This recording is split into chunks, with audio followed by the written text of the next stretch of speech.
আসসালামু আলাইকুম। ম্যাথ ক্লাবে সবাইকে স্বাগতম। আজকে আমরা ক্যালকুলাস পার্টের চ্যাপ্টার 11 নিয়ে আলোচনা করব। তো চ্যাপ্টার 11-এর যে অঙ্কগুলো রয়েছে সেটা হচ্ছে প্রতিস্থাপন পদ্ধতিতে অনির্দিষ্ট যোগের সমাধান করা। তো এখানে চ্যাপ্টার 11-এর উদাহরণ 2 যদি আমরা দেখি, এটা ন্যাশনাল বোর্ডে অনেকবার এসেছিল। এখানে বলা হচ্ছে যে integration of sin x divided root over 1 plus cos x into dx, এটার আমাদের অনির্দিষ্ট যোগজ বের করতে হবে। তাহলে এখানে এই রুটের মধ্যে যে 1 প্লাস cos x রয়েছে সেটা আমরা কিন্তু ধরে নিতে পারি, যে ধরি z সমান 1 প্লাস cos x। এখন এই z এর উভয় পক্ষকে কি করতে হবে, আবার x এর সাপেক্ষে অন্তরীকরণ করতে হবে। তাহলে z এর যদি আমরা অন্তরীকরণ করি dz হবে, আর এখানে 1 এর যদি আমরা করি তাহলে 0 হবে, আর এখানে প্লাস থাকবে, আর cos x এর ডিফারেন্সিয়েশন হচ্ছে মাইনাস sin x আর dx হবে। এখন এই মাইনাসটা যদি আমরা এদিক পার করি তাহলে কিন্তু আমরা পাবো sin x dx। তাহলে sin x dx এখানে আছে কিনা আমাদের দেখতে হবে। এখানে কিন্তু দেখা যাচ্ছে যে sin x আছে, আর এই যে ইন্টু dx, তাহলে এটা কিন্তু আসলে উপরে দেওয়া আছে আর কি, মানে উপরের সাথে গুণন হবে। তো এখানে আমাদের সংখ্যাটা একটু বসাতে হবে, যে এখানে এই sin x dx এর মান হচ্ছে dz এবং মাইনাস dz। হ্যাঁ, এখানে দেখা যাচ্ছে যে sin x dx এর মান হচ্ছে মাইনাস dz। তাহলে আমরা কিন্তু তুলে দিতে পারি যে উপরে sin x dx যেটা আছে তার মান হচ্ছে মাইনাস dz, কিন্তু এই 1 যদি লিখি তাহলে এখানে dz লিখতে হবে, আর এখানে মাইনাস, তাহলে মাইনাস 1 গুণন dz, তার মানে মাইনাস dz কিন্তু হবে। আর এখানে রুট থাকবে, আর রুটের মধ্যেকার যে 1 প্লাস cos x এটা কিন্তু আমরা z ধরে নিয়েছি, তাহলে সেই জেডটা কিন্তু আমরা এখানে বসায় দিতে পারি আর কি।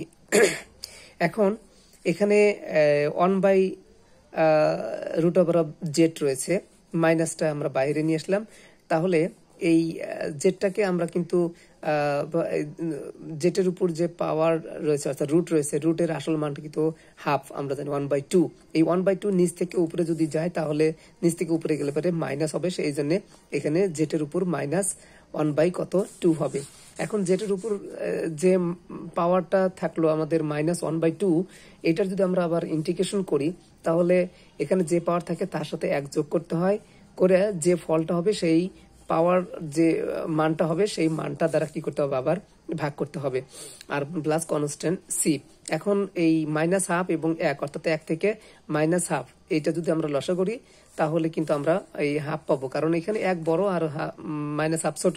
তাহলে এক মানে 1 টাকা, আর হচ্ছে মাইনাস হাফ মানে তো অর্ধেক, 1-এর অর্ধেক। তাহলে 1 থেকে অর্ধেক যদি আমরা বাদ দেই তাহলে কিন্তু আমরা অর্ধেক পাবো, বড় সংখ্যা 1। এই জন্য এখানে বিয়োগফলের সামনে প্লাসই হবে, কিন্তু প্লাস দিতে হয় না। আবার এইটার ক্ষেত্রেও তাই, মাইনাস মানে মাইনাস হাফ যদি আমরা 1 থেকে বাদ দিই, 1 থেকে যদি মাইনাস হাফ বাদ দিই তাহলে কিন্তু প্লাস হাফ হবে, প্লাস সামনে দিতে হয় না। তো এখানে আমাদের এই দাঁড়াবে, আর এখানে 1/2 নিচে একটা ভগ্নাংশ, নিচ থেকে যদি এখানে সামনে লিখি তাহলে এটা উল্টে যাবে, 2/1 হবে, আর এখানে এই মাইনাস যা ছিল তাই হবে।